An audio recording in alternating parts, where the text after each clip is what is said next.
Hey you, Bravo's now in Canada. I just got chills. If you know Bravo, I love that. You love that? you know Vanderpump Rules, Why does it have to get so complicated? Summer House, Don't activate me because you've not seen me activated. Below Deck, I'm not your friend, I'm your captain. Top Chef, Hi, Chef. and Housewives. Definitely Housewives. I'm not gonna lie, I'm looking forward to this. Bravo, now available. It's insane. Subscribe now with your TV service provider. Fall in Canada has never been hotter. Frequency Podcast Network. Stories that matter, podcasts that resonate. Raise your hand if you've ever been prompted to leave a tip by a machine in a place that you just weren't expecting. I was prompted this summer to tip at a gas station in small town Ontario, just a normal gas station. We just stopped to get a couple Cokes. I asked some of the people who work on this show to offer me theirs, and the answers ranged from Subway, the sandwich shop, not public transit, although let's not give those guys any ideas, the shoe guy at the bowling alley, a yarn store, a cannabis shop, and on a $17 beer at a sporting arena. For the record, I declined to tip the gas station, and as I did it, I felt indignant and righteous and also guilty. But I have to draw a line somewhere. The pandemic changed tipping, or at the very least, accelerated something that had been building for years. Poll after poll show that people really don't like what's happened. But it's not slowing down, and there's no going back. Probably. However, there is one province that is firing the first shot in the war on egregious tipping practices. Time will only tell if it's a tipping point. Sorry, had to. I'm Jordan Heath Rawlings. This is The Big Story. Corey Mintz is a food reporter and a consultant. He is also the author of The Next Supper, The End of Restaurants as We Knew Them, and What Comes After. Are we finally in the after period, Corey? Well, let's say the post period. I think that title was haggled over during a pandemic period where we didn't know about vaccines and whatnot, and we were really putting a big ellipsis on that after. We're definitely on the post-pandemic stage where we have seen whether or not the industry was going to change, to take that opportunity to change, and we found out that the industry did not want to take that opportunity to change, not at large. We're here to talk about tipping today, and I know we've spoken about this before in the middle of those quote-unquote unprecedented times. Before we begin, maybe I'll just ask you off the top, is it fair to say that the pandemic changed tipping forever? I mean, it's a broad statement. It's purposely broad. Yeah, it's worth parsing it out. Maybe to sort of expand how did the pandemic change tipping? Because there was sort of like a real up and down arc for what happened. There was that early stage where there was this sort of like public swell about saving restaurants, those being the sort of frontline Main Street businesses we saw under threat of extinction in our communities. And part of the way people expressed that is people who could afford to eating restaurant food, ordering takeout, and tipping as much as possible. And we saw this surge where people were tipping exorbitant rates. And that really came back down to earth within a year of a return to dine-in service. But what we saw since then, there was something that was on the move pre-pandemic that's really cemented is tip creep, both in terms of how much we are prompted to tip, the range of percentages that payment terminal will suggest, as well as the different types of places that we are expected to or asked to tip. And that line in the sand has changed. And if you're asking, has it changed forever? I'd say it's the kind of change that once you make, it's pretty hard to put the horse back in the barn, the genie back in the bottle. Here's a question for you then. Compared to what a tip has typically signified, how would you define what a tip is and what it's for today? I define a tip as a way for a business to maintain the illusion of affordable pricing for their customers. It hides the true cost of that business's labor. Typically the way we tip 20%, 1/5 of the actual bill that we'll pay, the perception of that is offloaded, the addition of it, the payment of it to the customer. That's what a tip, I think, really always has been and what it continues to be today, whether or not people see it that way or understand it that way. Was there ever a time in the food industry when a tip really was, I think, what most people would consider its stereotypical definition, which is like, remuneration on top of the cost for a job well done by the service staff?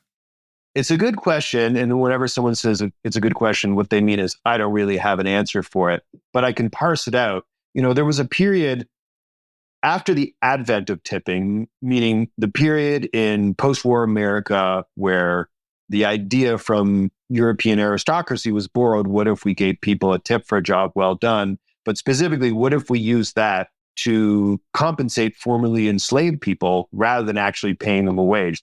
So there may have been a period when that idea became ingrained in the culture, spread throughout the hospitality industry. When I say hospitality, in that time period, I'm talking restaurants and bars and saloons, but also the railway industry, which is a big part of this.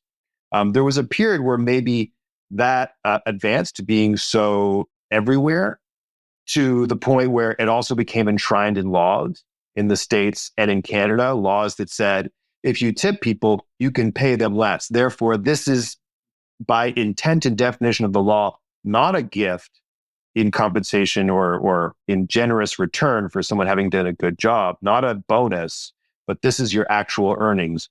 We've structured it so that legally we can pay you less because we know the customer is going to pay you. And since then, it has not been that. And that is certainly before our lifetime. When we spoke to you a couple of years ago about tip creep, you said, and I mean, you just kind of said it now, that it's something that's really hard to go back from.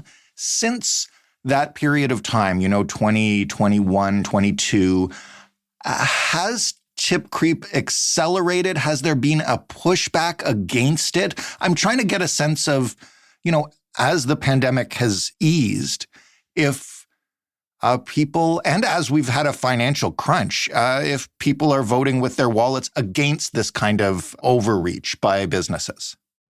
I don't know that people vote with their wallets, although, we'll begin to see that. Interest rates are finally coming back down, but not enough to really ease people's pockets. Ultimately, people are in a crunch.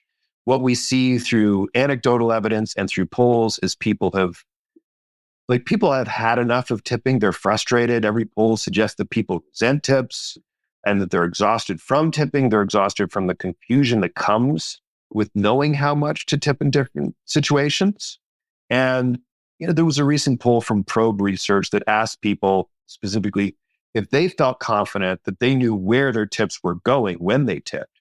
And 32% of the respondents in that poll said yes, which I found not surprising, but alarming, because in my 15 years of writing about restaurants, a lot of that focusing on tips and tipping, I've never met a single person who didn't work in the industry who could accurately describe how tips are divided. So there's both the confusion of where this money goes and a resentment whenever people find out where it does go. Having said that, what is the public going to do about it? It's not exactly a referendum level issue. And I don't see enough fervor to make it a, election issue. I don't see anybody campaigning on it, although it is happening a little bit in the States right now with Trump and Harris. But I don't think the industry is going to change on its own. And as to your question of will we vote with our dollars, we're already doing that as the increasing cost of everything makes dining less affordable. And the result is ultimately we eat out less. If we're talking about this as a political issue, before we get to what Harris and Trump are proposing, I'd ask you about something close to home. Quebec is passing new legislation that is not just about this, to your point of this not being an overwhelming election issue, but contains some stuff about tips that I guess is trying to make it less confusing. Can you explain what they're doing? Yeah, Quebec is doing something very interesting. They're proposing legislation that would require businesses to calculate tip based on the pre-tax total, not the post-tax total. And what's fascinating about that is, at the very least, it opens up this discussion about, wait, how are you adding up my tip? Because the majority of the time, it is added up after tax, meaning we're paying an additional 20% to whom we don't really know who, but we're paying a tip based on the government's revenue. That, no matter how you justify tips, if you do, there's no justification of why we would tip on tax. As cash has been phased out almost everywhere in replacement of debit and credit card payment, has tipping become more confusing or difficult to navigate? I mean, theoretically, it should be easier, right? Like, you've got the machines at least showing you what the percentage is. Yeah, I think it's been a little bit easier for businesses to a certain extent, in the sense that those digital prompts, I think, are a game changer. I'd be curious if there's any research on how that changed tipping percentages. But, those prompts telling us, used to be like 10, 15, 20, 15, 20, 25. Now we'll see like 18, 25, 30. That at the very least makes it a bit more navigable, in that we don't have to guess wildly, but we may also just be looking at that going, wait, I don't know, what am I supposed to tip? Most of us don't know where it's going. We don't know that we're tipping on tax. We probably don't know. I actually had to confirm this morning before our interview. I reached out to a couple restaurateurs to ask them, do you set that post-tax fee, or does the financial institution who leases your payment terminal, do they do that? And the answer was like, it's the banks. They come programmed like that. The restaurant is not the one to blame there. So do we even know if they could change that if they wanted to?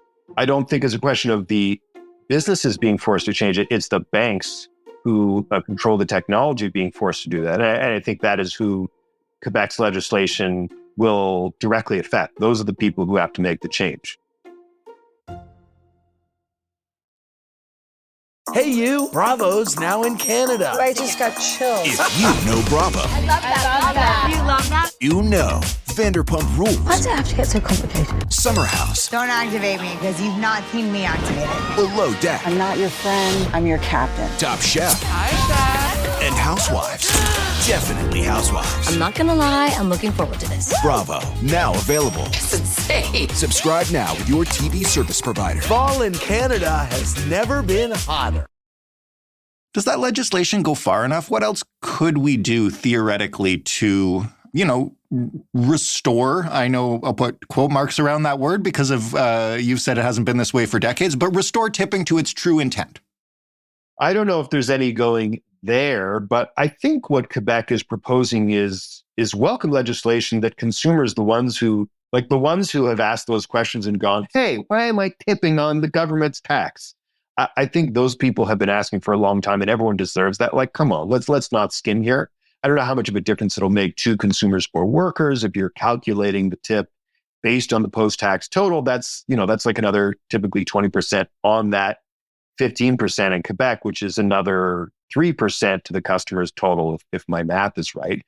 If tips are the majority of your earnings, that's significant. But by any measure of how tips are justified, taking that cup, there's no justification. I do think this matters. And I think that what they could do further, it's within their power, is to legislate the transparency of where the tips are divided. Like I said, nobody knows where tips go. To force restaurants to put on the menu, hey, 100% goes to front of house staff, or we split it 60-40 front of house, back of house, or total gross sales for each server, 3% goes to, just put it on the menu. I'd love to see that. So far, we've been talking about traditional businesses that use tips to supplement their workers. The other side of tip creep, of course, is where we're now asked to tip. And have you seen that abate at all since the early days of the pandemic, or is it still creeping elsewhere? It's still creeping, Jordan. I recently got a tip prompt at a boutique grocer, which has like a coffee counter in there. And I'm sure that's their justification for, well, we use the same cashier for the cafe. So of course, but I mean, I went in and bought some bread, and I got a tip prompt. It's become totally standard at bakeries. I recently got a tip prompt at my tailor. I waited to have some pants shortened. Oh, wow. That's interesting. Great tailor only charges me $7 for a pants shortening. I was, 20% was very minimal on top of that. And yet at the same time, my head spun. And I think in the fast casual QSR sector, which is, McDonald's, Shake Shack encompassing all of that. In fast food, I'm not seeing it, but in fast casual, I've seen it become almost standard that there's a tip prompt at places where we're served via a counter, which, for most people doesn't meet their classical definition of a tipping situation, regardless of how I feel about it. But, once it is enshrined there, it becomes standard everywhere. And it makes it additionally pretty much nearly impossible for any restaurateur who wants to eliminate tipping or start without tipping to present this, given how it's just become such a default in so many places. Is that perhaps where a government like Quebec's might get involved in terms of just legislating, like, who is allowed to ask for tips? Because it's one thing for, even if we're just talking about grocers, right? It's one thing for your organic neighborhood grocer to maybe ask for a tip. Nobody's gonna tip Loblaws. Like, where is a fair place, I guess, to draw the line? And if not with legislation, then just, for everybody's own self in terms of when they're actually willing to hit the zero tip button. Well, certainly nobody wants to tip Loblaws, but I don't want to put words in Gale Weston or Per Bank's mouth. But if they could get an additional 20% from consumers, they would love to. I think what Quebec is doing is a foot in the door and having some say in legislation about tips. It's not the only part of that. Most provinces legislate how tips can be divided, not how they are divided, but they have legislation about basically with the intention of preventing owners from taking a cut of tips. But as a result, it makes it difficult in some places for the kitchen, the back of house, to be included in the tip pool. Notably, Manitoba, where I live, doesn't have any legislation about how tips are divided. So it makes it, it opens the door to all kinds of chicanery from owners. But I think what Quebec's doing is like an interesting start. At the very least, it engages the public in that conversation about going, hey, maybe there is something shady about this, and maybe I don't know where this money is going. I think just the eye-opener part of it is valuable. I think what's happening in the States connects to what you raise about Loblaws in the sense that you've got presidential candidates saying, I won't tax your tips. Right. Maybe just stop there and expand that for people who haven't been following the U.S. election, or at least the tipping part of it. The rest of it's inescapable. Just explain what each candidate's promising to do if you can. Sure. So it's a rare case of Democrats borrowing from Republicans. But during the summer, Trump promised, hey, if elected, I won't tax your tips. It was a popular enough idea that Harris copied him. Trump didn't really have a lot of detail. Harris says there will be a cap on how much tipped income is untaxed, and includes some language about preventing like hedge fund managers and lawyers from structuring their compensation to take advantage of this. But both of them incentivize the increased use of tips in place of wages as compensation.